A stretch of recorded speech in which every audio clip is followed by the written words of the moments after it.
Hello everyone, Man of Interest here with This Week in Keyboards, and we have some news this week, don't we? Yes, we do, and it's pretty interesting, I think.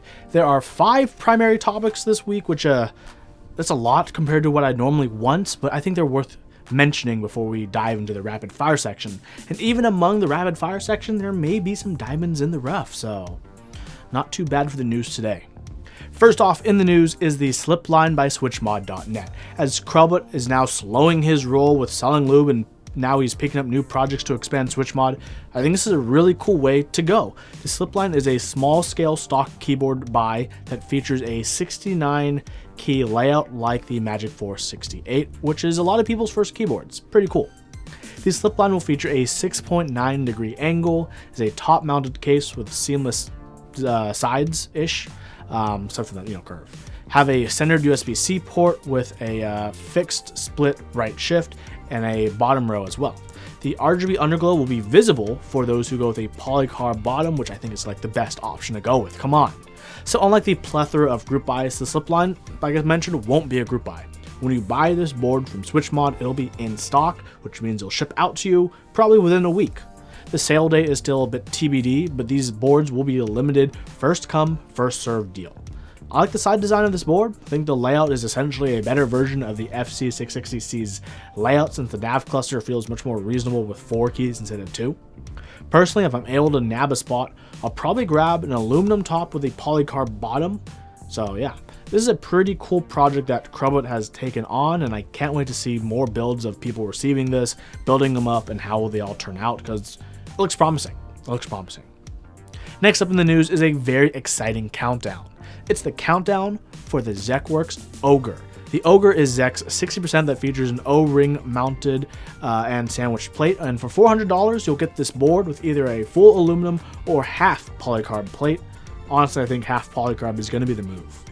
The center USB-C port is of course done through a daughter board, and USB-C is a great direction that everything's moving in. Nice.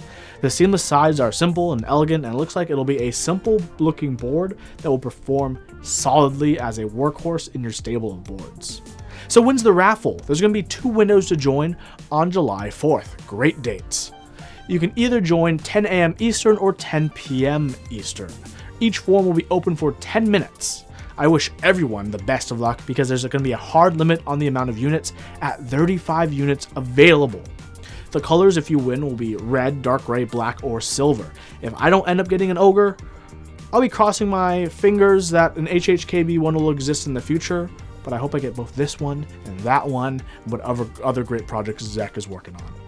Next on the news is a group buy that has already come and gone, but it's for a board I really like, so I wanted to cover it, so we're going to cover it. Yay, bias. The Jur 80S, aka the Jur A06, ran on the 1st of this month. It was a $650 beast of a board. I have one myself, and I quite like it. There's no plate. The PCB is top mounted, which gives this board a very bouncy typing characteristic and a nice sound to go with it. Only 40 units were available, and the estimated shipping is about 3 months from now. Congrats to everyone who made it in. The newer version has titanium alloy screws, a Lemo-style aviation plug, an internal sound dampener, and a hand-polished stainless steel weights. Well, I mean, at least mine didn't cost as much, but I'm still a bit jealous of all those extra bits. If you got this board, I pray you got the NCR colorway, because that's the absolute best with the 2 grays. If you missed out on this board, I hope there's going to be another run with another chance for you to win in the future. It's a board that's on the WoW side of the cool board, so I love it. I think you should get it. Last week we had quite a few ergonomic keyboards, but there's a straggler who missed the memo last week. And that straggler is the BMEK by Joe's. The BMEK's design is essentially the HHKB bottom row with an Alice form factor. This is certainly an interesting direction to go for an Alice-like board, and while I don't completely hate it, there's one major change I think this board should have. But before we get to that, what are the specs? Typing angle, 6 degrees, center clusters are rotated inwards 10 degrees, the plate and PCB, both pieces, will be top mounted, a bit different from the standard formula. Normally only the plate is top mounted, but looks like Joe's is going for the reverse or upside down tray mount strategy. Interestingly, and I'm curious to see how it plays, you don't really see this that often, so I hope it works. The BMEK will also have an interior weight, a USB-C QMK compatible PCB, have both a solderable and hot swap version, which is pretty nifty for people newer and joining the hobby. It'll be available in black, dark blue, dark violet, and silver, and the plate will be available in black, teal, or silver. Back to the change. The change I would make on this board. I really wanted this board to feel like an HHKB Alice keyboard. You gotta take out that left nav cluster. Take that out, and we're golden. We are golden. So gold you can call us Fort Knox, baby. Aside from that, the board doesn't seem too shabby, I guess. Last in the primary topics for today is the group buy for the Raindrop 60%. Priced at $350 plus shipping, this kit includes the case, the plate, the weight, a PCB, as well as standard hardware, which is your screws and bump-ons. The Raindrop 60% contains a gasket-mounted plate, which you'll be typing on at a 7-degree angle. PCB has the traditional position on the left for 60%, but a USB-C ports. Since it's a more traditional 60% PCB, that means you could swap it out with another PCB should that one you have go bust, or you prefer another one like the Kate PCB. The colors for the case are blue, gray, or white powder coat, and the switch is either a brass colored aluminum or actual brass. The weight on the bottom is also either a brass colored aluminum or actual brass. I think it's actually really hilarious. Like, you get an aluminum weight in the brass color, so it's like, nah, I didn't want to spend the extra $50, but I wanted you to think I spent the extra $50. I mean, but hey, the board looks decent in my opinion. Maybe my memory isn't the best, but I feel like it's been a cool minute since we've seen chunker 60%. The front height is 18 millimeters, and the whole case design can definitely be defined as a globular, like a raindrop. I don't think the price is horrible. I think there are people who'd be down to clown with this aesthetic of this keyboard. Okay, so that's it for primary topics today. But you know what? You know what that means it's time for? What is it time for? It's time for Rapid Fire.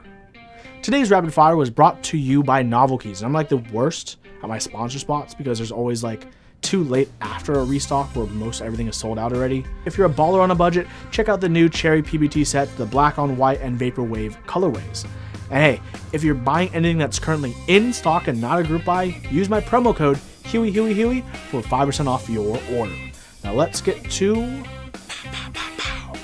the Rapid Fire. First, by Ellipse, is the X.works Ogre Beamspring USB-C driver. Beamsprings are absolutely great, but if you're one of the few who can spend 4 digits on one and justify that to yourself and your significant other, more power to you. But what are you going to do? How are you going to connect it to your computer? Well, this is it right now, right here. I have a Beamer myself, and I'll probably be upgrading my old controller, which has the USB mini port, to this one of these USB-C ones, because USB-C is the future, and I just want to keep bringing that board forward into the future with me. Next up, we have the Tin by Leandrin, and I actually wish I could have put this in the primary topics, but I hard capped myself at just 5, so I'll go a bit less rapid with this fire. This 60% board has an 8-degree typing angle, seamless sides, and is gasket mounted with a Wilba PCB and daughter board. 100 ravel spots for each of these $400 keyboards. If you aren't already a foot fetishist, these feet will make you one. Oh, baby, yes. The raffle goes live before this video releases, so good luck.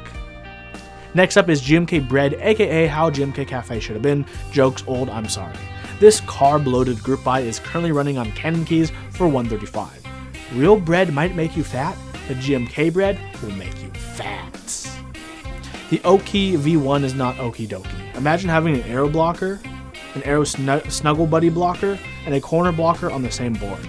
I mean, at least they all look removable, which is the plan of this design, but yeesh, the potential bad look it could have. Stick with either a corner or arrow blocker or none at all. Next up, we have the Design 02, which is a curved stacked acrylic case, and unfortunately not a curved stacked version of everyone's favorite Dino Mech pilots. I swear I've assembled Gundams with less pieces than this board. Flip it upside down and it might remind you of a 3D topographical map, so that's probably the coolest part of it. Comet is actually inspired by a VTuber instead of the icy small solar system body that releases gases when it passes by the sun. Not gonna lie, it's kind of funny when like you look up SA Mizu, you still see like Cat Comet like up there. But hey, why would you want SA Mizu when Cat Comet is in Cat, the superior profile? Speaking of SA Mizu, it's available on Canon Keys. $140 for the SA base kit, which ain't too shabby in all honesty. Uniform Row 3 will definitely be a change of pace for a lot of SA users, as well as a change of pace from Comet. If you liked Mizu, here's more of the same, but different. I mean, it's still Mizu, but it's different because it's in SA Row 3. GMK Hanguk is a keycap set revolving around all things Korean, and for all I know, that means eating KBBQ while wearing a hanbok. The colors are simple, clean, and practically inoffensive. Infinikey Lemonade reminds me of Thai House Sunshine in a non-gradient form. I don't know if that's a good or bad association at this point. I don't like the modifiers used in the renders, the font, of the modifiers. Other than that, I could see people picking this up, possibly. Not sure what color board I'd put it on. You may not be able to bend the elements or gather all the magic, but here's a pretty cool elemental Deskmat collection. I like some of these. Maybe I'll get one. Maybe I'll get the whole collection. No, I won't get the whole collection, but I'll probably get at least one. Next, we have an index check for the Trinite 60%. Gasket mounted, spring leaf design, rounded back and bottom design. Will color me interested. I'll be keeping my eye out on this Leighton 13104.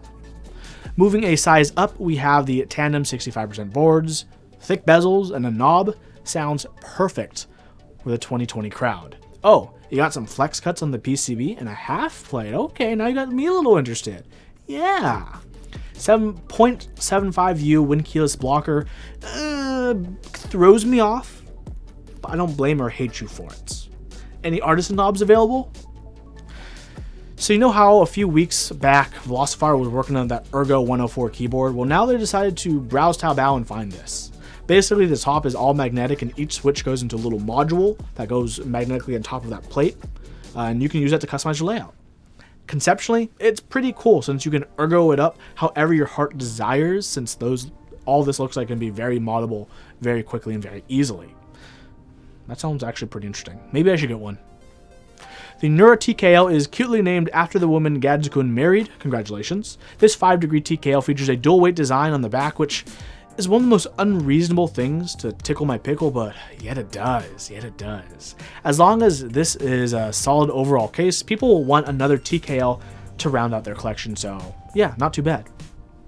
The Modern F, 60%, takes the design cues of the IBM Model F and makes it a top mount 60%. I guess since I asked earlier for chonky 60s, I'm getting it.